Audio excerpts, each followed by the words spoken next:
Ouvre des diagonales pour votre reine et votre évêque. Jalonnant immédiatement un droit au centre et préparant le développement du côté roi. Défiant immédiatement l'espace central. Ce saut de chevalier prépare une escarmouche dynamique, faisant allusion à un contre-jeu potentiel contre l'avance initiale du pion blanc. En sécurisant le centre, les blancs revendiquent immédiatement les cases centrales cruciales, se préparant ainsi aux avancées potentielles des pions et au développement des pièces. Ouvrant la porte au fou, les noirs consolident le contrôle central et se préparent au développement du côté roi. Développer le chevalier en C3 prépare efficacement le roc du côté du roi et conteste les carrés centraux, une approche standard et solide après la configuration de la reine indienne. Épingler le chevalier déclenche une délicieuse bataille pour le contrôle central, conduisant potentiellement à un avantage sur le pion de l'aile reine. Établir un centre de pion solide et se préparer à développer le fou au carré clair. Mettant en place une structure nimzo-indienne classique. Initier la tension du pion central ici vise à déloger le pion E3 des blancs et à ouvrir des possibilités diagonales pour votre fou. Cibler le fou épinglé décourage sa présence perturbatrice et prépare une expansion plus confortable. À l'aile dame. Sacrifier le fou pour le chevalier élimine immédiatement un défenseur clé et ouvre des lignes de développement. Doubler les pions ici sacrifie la structure des pions pour un fichier B ouvert, créant un potentiel d'attaque. Défiant de front la structure des pions de l'aile dame des blancs. Les noirs cherchent immédiatement à exploiter les pions doublés et les lignes centrales ouvertes. Pour le contre-jeu, l'ouverture du fichier C pour une activité potentielle de pièces offre un avantage de position dynamique.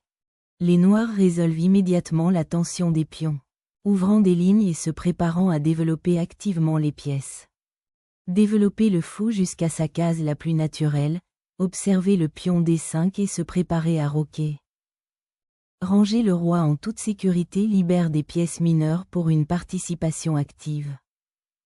Développer le chevalier sur cette case centrale renforce la défense du côté roi et prépare une avance de pion du côté dame. Préparer le développement de la minorité queenside, un plan solide visant la stabilité centrale. Garantir la majorité du côté dame contre la poussée du pion central des noirs tout en lorgnant. Potentiellement sur C5. Développer le fou sur cette diagonale offre un contre-jeu contre la structure des pions blancs du côté dame. Échanger votre fou contre le chevalier noir ouvre le fichier B pour votre tour. Récupérer le chevalier avec le chevalier de la reine établit une structure de pions solide et ouvre des lignes de contre-jeu. Gagnant de l'espace du côté dame. Les blancs visent désormais à dominer les files ouvertes du côté dame et à faire pression sur la structure des noirs. La mobilisation de la tour vers la file ouverte recherche un contre-jeu actif et prépare des avancées potentielles du côté dame.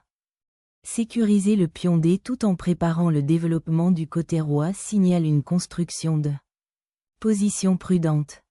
Perturber les pions blancs de l'aile dame avec C4 crée immédiatement une faiblesse structurelle à long terme, invitant à la pression de l'aile dame et compliquant le développement.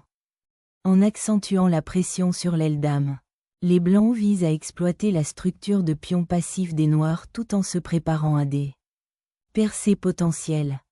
Cette manœuvre vise à renforcer la structure des pions côté reine et à préparer d'éventuelles incursions sur la file C.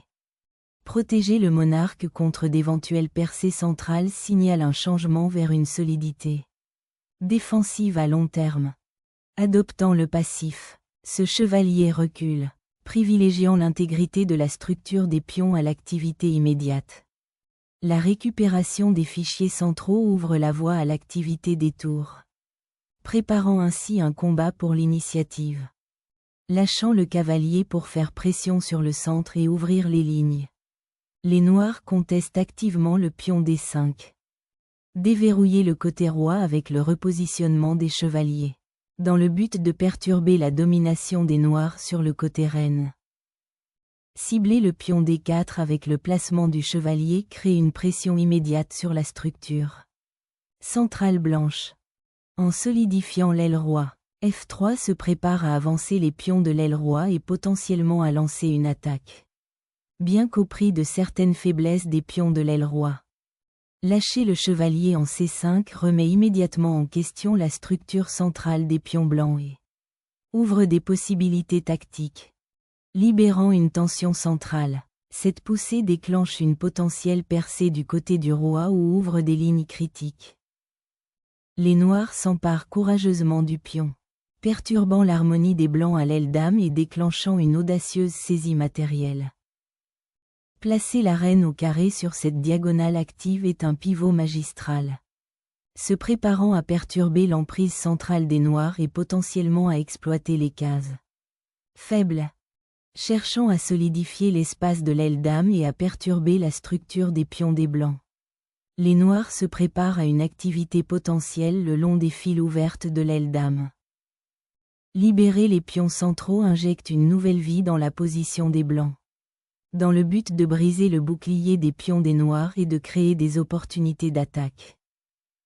En élargissant le flanc de l'aile dame, les noirs lancent une poussée de pions audacieuse visant à gagner un territoire critique et à restreindre les pièces des blancs.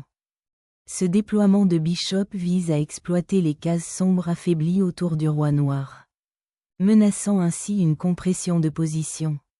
Cette poussée de pions permet aux blancs de gagner de l'espace et potentiellement de piéger la tour. Exploitant les pions doublés, les blancs lancent une tempête de pions décisive contre l'aile roi compromise des noirs. Récupérer le pion ouvre la file D, mais cela expose votre roi et permet aux blancs de dominer le centre. Sautant sur une file ouverte, celui-ci capture un pion, mais abandonne le contrôle central et la sécurité du roi pour un gain matériel éphémère. Débloquer les pions de l'aile dame présente une opportunité de contre-jeu dynamique, visant à perturber la chaîne de pions des blancs et à prendre l'initiative centrale. Repositionnement audacieux. Cette tour cherche à dominer les fichiers centraux et à faire pression sur le roi exposé des noirs. Le repositionnement de la tour en file ouverte renforce la défense et prépare à défier l'influence du fou. L'ouverture du fichier F promet de déclencher un assaut du côté du roi, même si elle sacrifie la structure des pions pour cette ambition. Détacher la tour et activer la reine au centre est une manœuvre défensive logique. Sécuriser le roi en lui ouvrant la voie à travers les nouvelles lignes ouvertes du centre. Le recentrage de la tour sur la file ouverte vise à se coordonner avec la reine et à préparer d'éventuelles avancées de pions. Déclencher une tempête de pions agressive du côté du roi, cherchant à briser les défenses des noirs et à exposer le monarque. Sacrifier la tour pour démêler l'aile dame et exposer les pions doublés des blancs est une tentative audacieuse de contre-jeu. L'ouverture de la file D offre des chances d'attaque immédiate contre le roi affaibli des noirs. Déclenchant une tempête de pions sur l'aile dame, menaçant de briser la structure centrale des blancs. En déclenchant une puissante poussée de pions, les blancs visent à déchirer les défenses du côté du roi et à exploiter le monarque noir exposé. Découvrant les défenses du roi blanc, ce contrôle forcé exige une attention immédiate, démantelant potentiellement la structure des pions des blancs. Protégeant le monarque des menaces immédiates. Cette retraite donne la priorité à la sécurité plutôt qu'à l'avancement immédiat des pions. S'emparer du fichier D ouvert avec le chevalier fournit un avant-poste d'attaque crucial. Sacrifier agressivement la reine pour obtenir le contrôle central et perturber la structure des pions des noirs. L'ouverture du dossier A offre un potentiel d'infiltration, mais risque de laisser le roi exposé. Lâcher votre reine sur ce roi noir exposé est un pari calculé, visant à exploiter les fichiers centraux compromis avant que les noirs puissent se consolider. Affirmant le contrôle de l'aile dame, ce pion avance hardiment, cherchant à perturber la coordination des blancs et à créer un jeu dynamique. Sacrifier la reine pour démanteler la chaîne de pions menaçante des noirs et gagner un temps. Crucial pour l'activation des pièces. Le sacrifice de la reine offre une simplification immédiate, visant à exploiter le roi affaibli et les pions exposés des blancs. Lâchez le chevalier vers une case plus active. Observez les découvertes potentielles et perturbez la structure des pions des noirs. Créez un bouclier défensif de pions pour potentiellement perturber les ambitions offensives des blancs du côté du roi. L'échange du chevalier défait la structure des pions, ouvrant la voie aux pièces restantes des blancs pour exploiter l'aile roi affaiblie. La récupération du centre avec la tour lance un combat pour les fichiers centraux critiques et l'activation potentielle de la majorité des pions du côté roi. La récupération du pion rétablit l'équilibre matériel, mais elle invite les pions avancés des noirs à avancer. Enfin, libération pour le pion D, poussant vers l'air libre pour perturber l'emprise centrale des blancs et créer un contre-jeu. Libérant le potentiel du pion passé. Cette avance menace une promotion rapide, obligeant les noirs à des manœuvres défensives difficiles.